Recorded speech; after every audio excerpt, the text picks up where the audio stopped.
என்ன நடக்குதுன்னே எங்களுக்கே ஒன்றும் தெரியல. இது வரைக்கும் 4 மாசம் ஆயிடுச்சுங்க.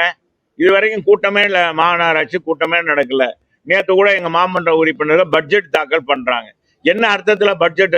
ஒரு மேயர் இல்ல, ஒரு நிர்வாகம் இல்ல, மண்டல தலைவர் இல்ல, என்ன நிர்வாகம் பண்ண போறாங்க? பேருக்கு ஒப்புக்கு ஒரு பட்ஜெட்டை தாக்கல் பண்றாங்க. முதல்ல அது ஆய்வு பண்ணணும்ல, அது கூட்டம் நடத்திருக்கணும்ல. ஏன் துணை மேயரை வச்சு கூட அவங்க நடத்தலாம்ல? அப்ப மார்க்சிஸ்ட் கம்யூனிஸ்ட் கட்சி மேல் நம்பிக்கை இல்லையா? என்னதான் இந்த திமுக அரசு என்ன நினைக்குது என்னன்றதே தெரியல. சும்மா துக்ளக் தர்பார் ஆட்சி மாதிரி இந்த ஆட்சி இருக்கு. மக்களுக்கான எந்த திட்டத்தையும் இல்லாம முதலமைச்சர் சொல்றாரு முதன்மையான திட்டம், நாங்க கொடுக்கிற திட்டம் தான் முதன்மையான திட்டம் இவர் சொல்றாரு.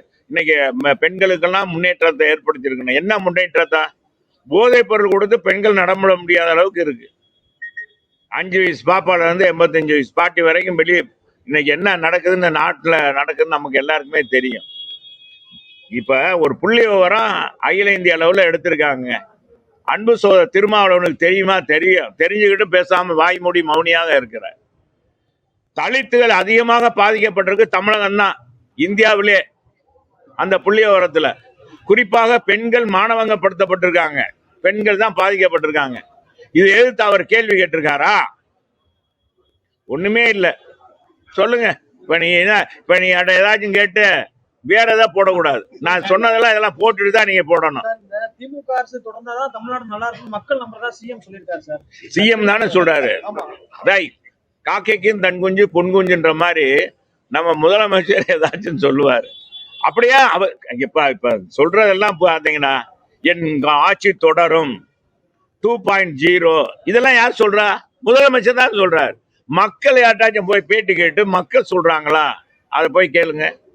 மக்கள் சொன்னா ஏத்துக்கலாம். மக்கள் எந்த மக்கள் சொல்ற இந்த இதுலயே நீங்க இப்ப என்கிட்ட இந்த இதெல்லாம் வாங்குறீங்க.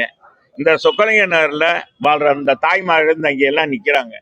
அவங்க வீடு எடுக்கிறாங்க. நிக்கிறவங்க கூட எங்க கட்சி சார்பான்னு கூட நீங்க சொல்லலாம். அவங்கள்ட்ட போய் கேட்டுட்டு போய் சொல்லுங்க, இந்த ஆட்சி வேணுமா அப்படின்னு கேளுங்க.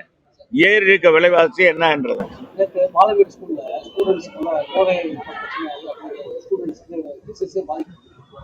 சிவகங்கை மாவட்டத்தில் போதைய கலாச்சாரம்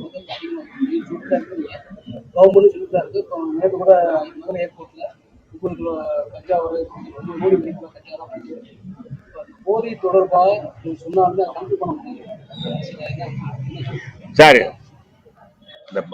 இருக்க ஒரு அந்த பாலாஜி ஆர்ஜே பாலாஜி இருக்கான்ல, சிரிப்பு நடிகர், அவன் சொன்ன கதை தான் சார். அது சொன்னதுதான் சார், டைலாக் தான் சார். அவன் பேசுவான், எனக்கு உடம்பு பூரா வியாதி, கை தூக்க முடியல. தாடி பாலா, அவன் பேர் பாலாஜி, ஆர்ஜே பாலா. அவன் பாலாஜி என்ன பாலாஜின்னு தெரியாது. அவன் சொல்லுவான், காது கேட்காது, எது பேசுனாலும் இந்த சைட்ல வந்து பேசுங்க, கண்ணு அந்த பக்கம் தான் தெரியும் அப்படின்னு சொல்லுவான். உட்காருவோமா? உட்கார முடியாது, பைல்ஸ் அப்படின்னுவான். சரி, அப்ப என்னதான் தீர்வு? எனக்கு இதெல்லாம் தீர்க்கிறதுக்கு நம்ம இவர்கிட்ட தான் கேட்பான், விவேகிட்ட தான். அவரு இளங்கலைஞர், இளம் கலைவாணர் விவேகிட்ட கேட்பான், உனக்கு ஒரே மாத்திரை, ஒரு மாத்திரையில உனக்கு ஒரே சரியாயிருக்கு, ஒரே ஒரு மருந்து தர்றேன், எல்லா நோயும் தயாரின்னு. அது மாதிரி இந்த ஆட்சி மாற்றம் ஒண்ணுதான் சார் முழுமையான தீர்வு. தமிழக மக்களுக்கு முழுமையான விடியல் கிடைக்கணும்டா.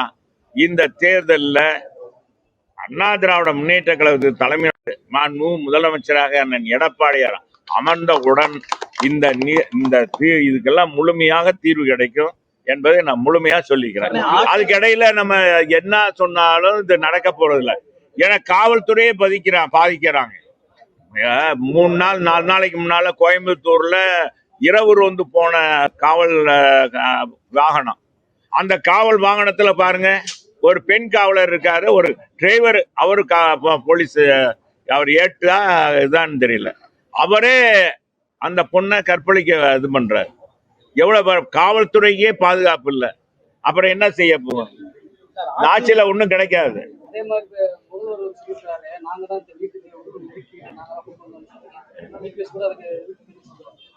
ஸ்டிக்கர் ஒட்டின மாதிரி அவங்களுமே அதோடைய கிரெடிட் அவங்க எடுத்துக்கிறாங்க. இப்ப சார் இப்ப நான் சொல்றேன், இதே முதலமைச்சர்கிட்ட கேட்கிறேன்.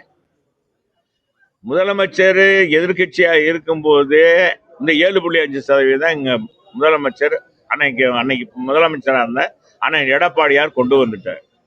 அந்த சட்டமன்றத்திலே சொன்னார், நானும் அமைச்சராக இருக்கேன், இது முழுக்க முழுக்க யாரு எந்த அதிகாரியும் சொல்லி நான் செய்யல, இல்ல யாரும் ஆலோசனை சொல்ல நானே தான் 7.5% இடஒதுக்கீடு கொண்டு வந்திருக்கேன்.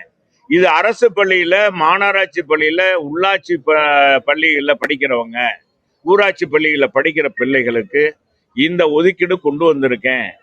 நீட்டு தேர்வை என்னால ரத்து பண்றதுக்கான முயற்சிகள் நாங்களும் முடிஞ்சுதான். உச்ச நீதிமன்றத்தில் வழக்கு இருக்கிறதுனால அதனால முடியாது என்ற சூழ்நிலை ஏற்பட்டதுனால இதுக்கும் காங்கிரஸ் திமுக கூட்டணி தான் காரணம். அன்னைக்கு அமைச்சராக இருந்த நம்ம மத்திய அமைச்சராக இருந்த சிதம்பரத்துடைய மனைவி நளினி சிதம்பரம் தான் வழக்காடி இந்த மாதிரி இந்த நீட்டு தேர்வு வேணும், இந்தியாவிலே தமிழகத்துல தான் விலக்கு கொடுத்துருக்கேன், அதனால நீட்டு தேர்வு வேணும்னு சொன்னது. அன்னைக்கே இதையெல்லாம் சொல்லியிருக்காரு. அப்ப எந்திரிச்சு முதலமைச்சர் அன்னைக்கு எதிர்கட்சி தலைவர் தானே ஸ்டாலின் சொன்னாரா? சரி, இத்தனை வருஷம் 3-4 வருஷம் ஆச்சு இதை செயல்படுத்திட்டு இருக்காங்கல்ல, இத்தனை வருஷம் சொல்லாம இப்ப மட்டும் சொல்றதுக்கு என்ன காரணம்? அது வெற்றி பெற்றிருக்கு. இப்ப முதலமைச்சருக்கு என்ன பயம், ரொம்ப பயந்துட்டாரு சார். அவர் என்ன சொல்றதுன்னே தெரியல. ஐயோ, புலம்ப விட்டாங்க தேசிய. இப்ப மோடிஜி வர்றாரு, அடிக்கொருக்க வர்றாரு, அமித்ஷாஜி வர்றாரு, அண்ணன் எடப்பாடியார் ஊரா 184 தொகுதிக்கும் போயிட்டார் மக்கள் வெள்ளத்துல. இப்படி இதெல்லாம் போகும்போது நிறைய கட்சிகள் கூட்டணி சேர்ந்த உடனே மக்களும் இன்னைக்கு எதிர்ப்பு, இந்த ஆட்சியை மாற்றணும்னு நினைக்கிறதுனால புலம்புறாரு. இந்த ஒரு சுடுகாட்டுல போய் நம்ம வடிவேலு போய் புலம்புவாங்க, ஐயோ தவிக்க விட்டாங்களேன்னு. அவர் என்ன சொல்றாருன்னு, நம்ம முதலமைச்சர் என்ன சொல்றாருன்னு அவருக்கே தெரியல.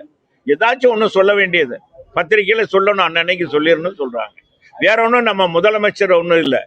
அவர் பயத்துல இப்ப நம்மளே தனியா காட்டுக்குள்ள போனோம்னு இருட்டுல போனா, யாராச்சும் நான் ஆம்பளை யாராச்சும் காட்டுக்குள்ள போறீங்க இருட்டுல அது மாதிரி இருட்டு ஆகி போச்சு. இன்னைக்கு திமுக என்ற அரசு முடிய போகுது, அஸ்தமனமாக போகுது. உதயசூரியன் அஸ்தமான போகுது, அதனால பயப்படுறாரு. செய்திகளை உடனுக்குடன் தெரிந்து கொள்ள கீழ்கண்ட கேபிள் மற்றும் டிடிஹெச் நெட்வொர்க்குகளில் எம்நாடு செய்தி தொலைக்காட்சியை காணுங்கள். பாதகம் செய்பவரை கண்டால் நாம் பயம் கொள்ளலாகாது பாப்பா. மோதி மிதித்து விடு பாப்பா, அவர் முகத்தில் உமிழ்ந்து விடு பாப்பா. அண்மை செய்திகளை உடனுக்குடன் தெரிந்து கொள்ள இணைந்திருங்கள் எம்நாடு தொலைக்காட்சியுடன்.